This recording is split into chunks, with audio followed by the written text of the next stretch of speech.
Okay, so what we're going to do now is you guys are going to be plotting the trend with the radius in this lab, which is on Google Classroom 612.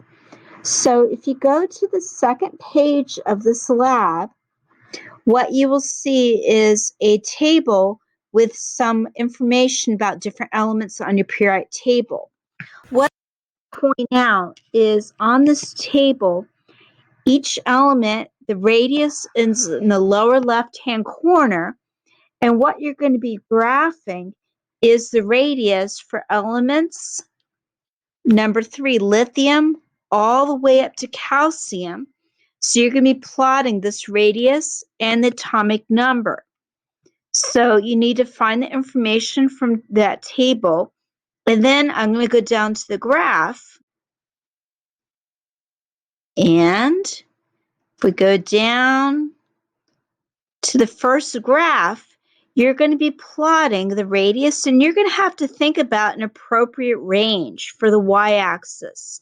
So you do not have to start at 0, but you do want to use up as much space as you can on the y-axis, and you're going to be plotting from 3 to 20 on this graph, and you will have some spaces on this graph too. There will be some points. If you look at the data,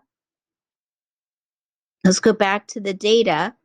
You notice here you do not have the noble gases. So you're missing element 10. You're missing element 18. So you're going to have some gaps there. So what you want to do is when you get to those points, you're going to have a piece of data, maybe for element 9, a piece of data with for element 11, and then you will have like some 8, and something at 12, and you're going to be connecting the points around that space. You do not want to leave a gap there. You do not want to do like a squiggly or anything like that. You just want to connect 9 and 11, and don't worry about the fact that you do not have data for element 10.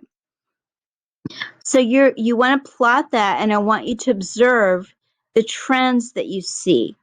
So what's happening as you go down a group, what's happening as you go across a period, to really fully understand the patterns that we see in the periodic table. And if you have questions about the graph, please feel free to email me.